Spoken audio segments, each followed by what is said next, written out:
Hello everyone, this is Sanjeev Kumar from MDS Senior Secondary School, Clayat. Now, in this video of chapter 4th, we will discuss assessment reasoning problem of chapter 4th. हम AR types problem पढ़ेंगे, जिसमें मैंने आपको बोला था भाई जब भी मैं इस टाइप के क्वेश्चन करवाऊं तो आप लोग इनके ऑप्शन अपने साथ में रख के बैठें, ठीक है। अब देखो, उसने असर्शन में हमें क्या दिया है, उसने हमें क्वाड्रेटिक इक्वेशन दे रखी है और उसका एक जीरोस दे रखा है, ठीक है। और उसके बाद रीजन में उसने अल्फा एक रूट दे रखा है इक्वेशन का, तो एफ ऑफ अल्फा क्या हो जाएगा, जीरो हो जाएगा। तो उसने ये बात हमें दी है, ये ax square plus B X plus C equal to zero comma then F of alpha equal to zero, alpha root है इस इक्वेशन का, ठीक है भाई। अब देखो हम इसको सोल्व करेंगे, अपने पास चार ऑप्शन है ए बी सी और डी, ठीक है भाई। तो हमें सबसे पहले 6x square minus X minus two equal to zero है भैया। देखो 6 दूनी 12 और जोड़ आना चाहिए माइनस का 1, तो क्या आ जाएगा 6x square minus 4x plus 3x minus two equal to zero. अब इन दोनों में से 2x कॉमन है तो कितना आ गया 3x माइनस 2, इनमें से 1 कॉमन ले लेंगे, अंदर कितना आ गया 3x minus 2 equal to zero. अब 3x minus two equal to zero को फिर कॉमन ले लेंगे, इस तरफ कितना आ गया 2x plus 1 equal to zero. यहां से दो कंडीशन है भाई, एक तो 3x minus two equal to zero है, एक 2x plus 1 equal to zero है। यहाँ x की वैल्यू कितनी आ गई 2/3 और यहाँ x की वैल्यू कितनी आ गई -1/2। और उसने हमें बोल रखा है कि इस इक्वेशन का एक जीरो 2/3 है और हमारे भी जो दो जीरोज आए हैं उनमें से जो एक जीरो है वो कितना है 2/3 है, ठीक है। इसका मतलब जो असर्शन उसने हमें बोला था वो क्या है, बिल्कुल ठीक है, ट्रू है, ठीक है। उसके बाद हम रीजन पे बात करेंगे। अगर अल्फा किसी इक्वेशन का रूट है, क्वाड्रेटिक इक्वेशन भी सही लिखी गई है, देन एफ ऑफ अल्फा क्या हो जाएगा जीरो, ये भी बिल्कुल ठीक है, ठीक है। हमारा असर्शन भी ठीक है और हमारा रीजन भी ठीक है। तो इसका मतलब जब दोनों ठीक हों तो या तो जो इसके चार ऑप्शन होते हैं ए बी सी या फिर डी, तो जब दोनों ठीक हो तो ये दोनों तो वैसे ही कैंसिल हो गए, अब इसमें से और इसमें से लिखना है हमने, ठीक है। अब देखो, अब हम ये देखेंगे कि जो रीजन है वो असर्शन से रिलेटेड है या नहीं है, यानी कि जो रीजन है क्या वो असर्शन की ही बात करता है या नहीं करता। वो बिल्कुल बात करता है भाई असर्शन की, ठीक है। तो ऑप्शन क्या आ जाएगा ए। वो बात कैसे करता है यहां देखिए, देखो अगर अल्फा इस इक्वेशन का रूट है तो एफ ऑफ अल्फा क्या हो जाएगा जीरो हो जाएगा, बिल्कुल ट्रू है ये बात। ऐसे ही ये इसका एक रूट है, हमने चेक किया है, ये बिल्कुल ठीक है। अगर कोई अपना आंसर चेक करना चाहे तो एक्स की जगह पे यहाँ पे 2/3 का स्केयर रख सकता है, -2/3 -2 इक्वल टू जीरो। तो ये कितना हो गया 4/9 -2/3 -2 इक्वल टू जीरो। तो ये 2 3 6 सॉरी 3 दूनी 6 3 3 9, ये कितना आ गया 8/3 -2/3 -2/1। जब हम इसको एलसीएम लेंगे तो जीरो आ जाएगा भाई ये, यानी कि जब इसको सोल्व करेंगे तो ये जीरो आ जाएगा और ये बिल्कुल ट्रू है। तो इसका मतलब जो रीजन है वो असर्शन की ही बात करता है, ठीक है भाई। आप इसको एक बार अच्छे से नोट डाउन कर लें।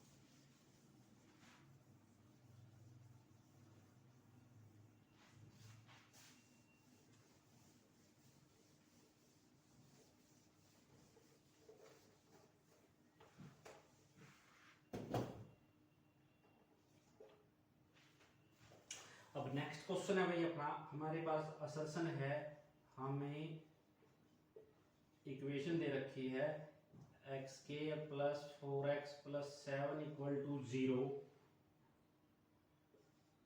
Has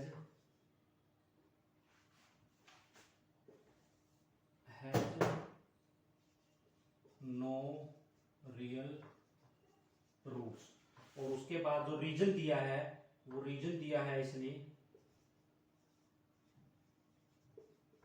a quadratic equation has no real roots if discriminant less than equal to 0। अब देखो भाई ध्यान से, उसने असर्शन दे दिया, एक इक्वेशन दे के बोल दिया उसके नो रियल रूट्स पॉसिबल हैं, ठीक है। और उसने एक नीचे रीजन क्या दिया है, एक क्वाड्रेटिक इक्वेशन है, उसके नो रियल रूट्स होते हैं अगर उसकी डी की वैल्यू 0 से छोटी हो। ये तो बिल्कुल ट्रू है भाई बात, ठीक है, इसमें तो कोई दो राय नहीं है कि ये ट्रू नहीं है, ये तो ट्रू ही है, अपनी कंडीशन है डी स्क्वायर वाली, बी स्क्वायर माइनस 4ac अगर लेस देन 0 है तो इसका मतलब ये रीजन ट्रू है।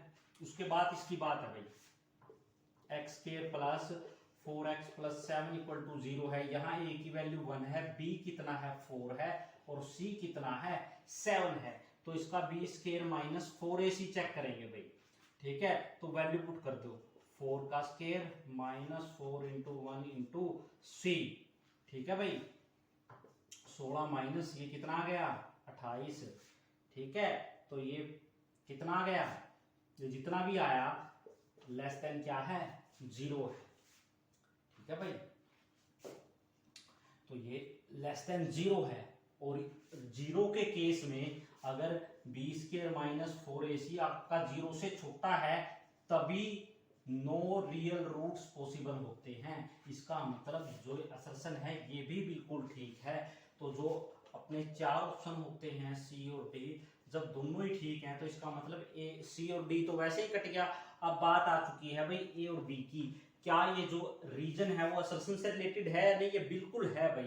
तो ये भी नहीं है तो ये ऑप्शन दोबारा से फिर अपना ए आ गया, क्योंकि नो रियल रूट्स में डी की वैल्यू 0 से छोटी होती है, ठीक है। और ये जो अपनी जो वैल्यू आई है ये यहाँ पे जब इस क्वाड्रेटिक इक्वेशन को सोल्व किया है, ये भी वैल्यू क्या है 0 से छोटी है। तो ये इसका मतलब जो रीजन है वो असर्शन से रिलेटेड है, ठीक है। आप इसको नोट डाउन कर सकते हैं।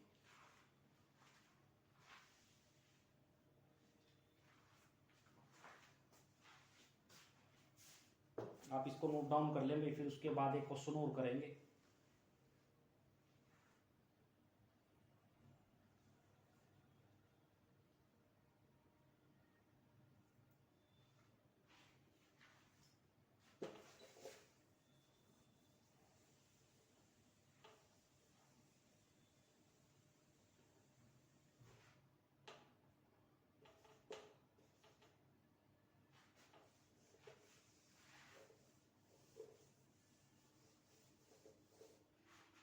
उसने हमें दिया है भाई क्या, उसने दिया है इक्वेशन दे रखी है 1/2 X square minus under root 11x plus 1 equal to 0, और उसने बोला है has two real and distinct roots, ठीक है।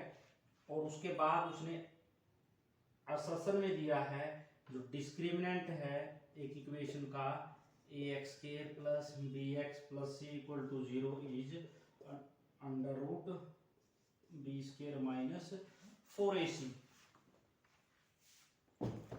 ठीक है भाई। अब देखो ध्यान से, उसने रीजन दिया है, असर एक इक्वेशन दे रखी है क्वाड्रेटिक इक्वेशन, उसमें जो डिस्क्रिमिनेंट है उसका उसने फार्मूला दे दिया under root B square minus 4ac, और ये हम फर्स्ट इंस्टांस में ही बोलते हैं ये बिल्कुल ट्रू है भाई, ठीक है। अब बात एक ही है, इसके रूट्स निकालें भाई। देखो 1/2 एक्स स्क्वायर माइनस, अब देखो मैंने 2 खत्म करना है इसके नीचे से, या तो मैं एलसीएम लूंगा या मैं 2 से मल्टीप्लाई करूंगा भाई। मैं multiply by 2 both side, multiply by 2 both sides. अब मैं दोनों तरफ 2 से मल्टीप्लाई करूंगा तो ये तो एक्स स्क्वायर आ गया minus 2 root 11x plus 2 equal to 0। अब हमारा a कितना है 1, b कितना है माइनस 2 रूट 11 और c कितना है 2। अब वैल्यू चेक करें भाई b स्क्वायर माइनस 4ac, तो b स्क्वायर माइनस 4ac में चेक करूंगा तो b का स्क्वायर कितना है माइनस 2 रूट 11 का square minus 4 into a into c कितना है 2 है, तो ये कितना हो गया 4 इंटू 11 माइनस 8, तो 44 माइनस 11 तो कितना आ गया है 34। जो 34 है वो 0 से क्या होता है बड़ा। ठीक है, जो 34 है वो 0 से बड़ा होता है। इसका मतलब जो कंडीशन दे रखी है वो बिल्कुल क्या है ट्रू है। ठीक है भाई, अपनी असर्शन भी ठीक है और रीजन भी ठीक है। तो जो अपने ऑप्शन है ए बी सी या फिर डी, जब दोनों ही ट्रू हो तो सी और डी तो हमारा वैसे ही कट गया। अब बात हमारी ए और बी पे है, क्या जो ये आर है क्या वो करेक्ट एक्सप्लेनेशन है या नहीं ए की, ये आपने चेक करना है भाई। तो चेक कैसे करेंगे, देखो ध्यान से, यहां डिस्क्रिमिनेंट की बात कर रखी है उसने डी की, लेकिन जो असर्शन है अपना उसमें टू रियल डिस्टिंक्ट रूट की बात कर रखी है। इसमें डी की बात है और इसमें टू डिस्टिंक्ट रियल रूट्स की बात है। इसका मतलब जो अपना आर है वो करेक्ट एक्सप्लेनेशन नहीं है ए की, तो इसका मतलब अपना ऑप्शन क्या आ गया बी। तो आप लोग इसको अच्छे से नोट डाउन करें और दोबारा समझें कि जो रीजन में वो डी की बात करता है, डिस्क्रिमिनेंट की बात करता है, लेकिन जो असर्शन है उसका वो रियल रूट से पॉसिबल, वो रियल रूट से रिलेटेड है, तो ये आपस में रिलेट नहीं कर रहे भाई। ठीक है, तो इसलिए इसका आंसर बी आ जाएगा। आप इसको अच्छे से नोट डाउन करें, फिर मैं आपको अच्छे अच्छे क्वेश्चन नोट करवा रहा हूं।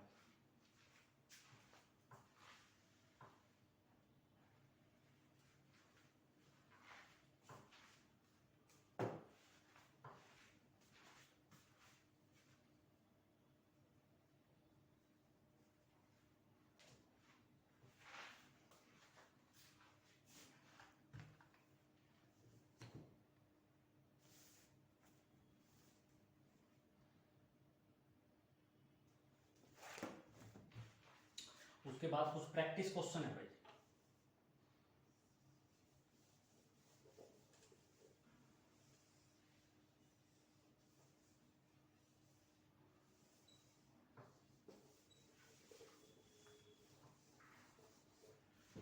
प्रैक्टिस क्वेश्चन क्या है वो नोट डाउन करें भाई।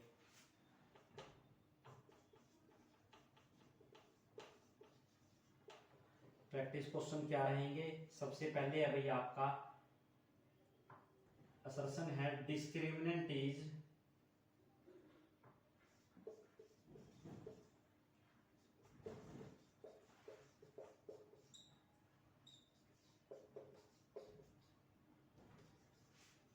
और रीजन है भाई डिस्क्रिमिनेंट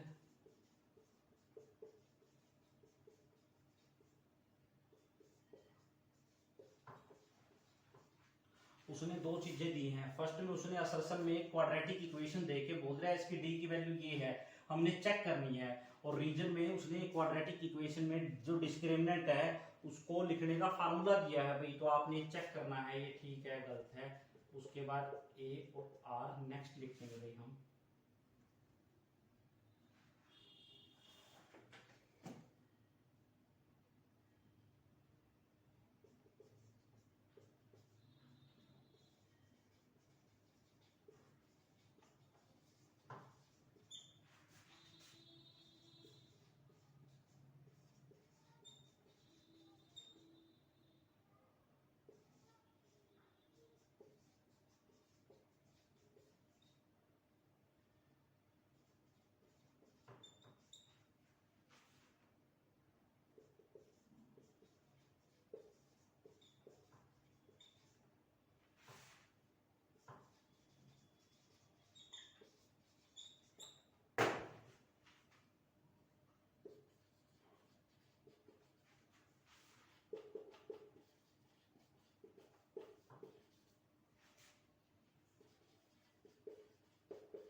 देखो भाई असर्शन क्या है, अगर वन कॉमन रूट है इन दोनों इक्वेशनों का देन ए बी की वैल्यू वो 2 होगी।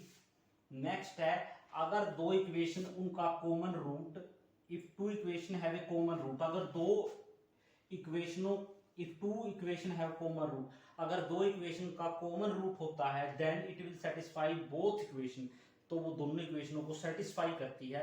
ये तो मुझे ट्रू ही लग रहा है, बाकी आप लोगों ने देखना है, आप इनको नोट डाउन करेंगे।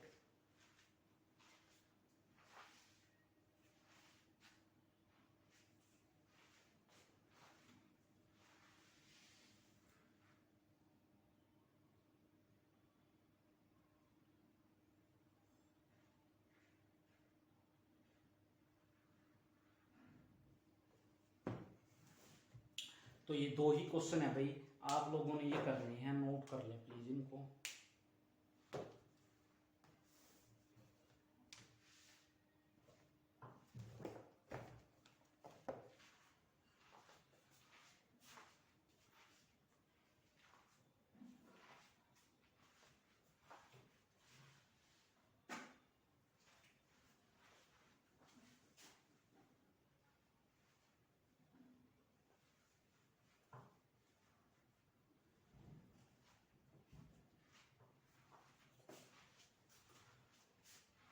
ये थोड़ा सा आपके लिए टफ हो सकता है भाई, इसका असर्शन रीजन तो मुझे तो ट्रू लग रहा है, बाकी आप लोगों ने देखना है।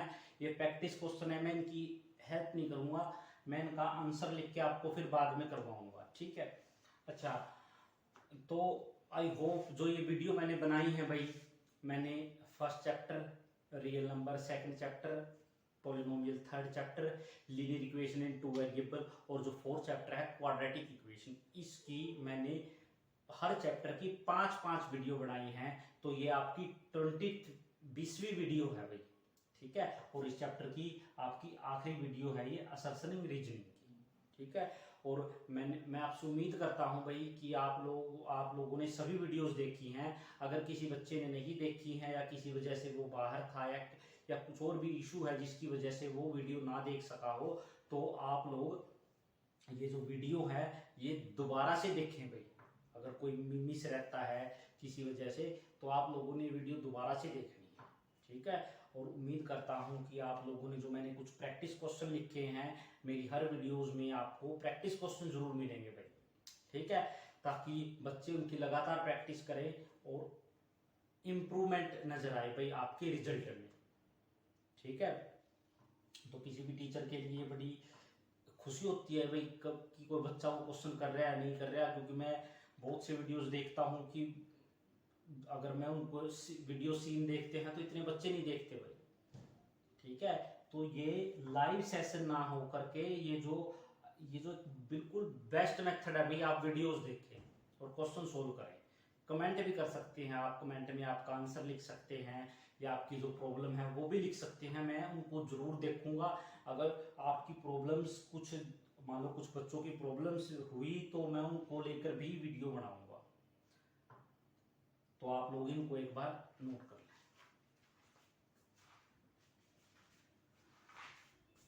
That's all from today's video's point of view. Thank you and have a nice day.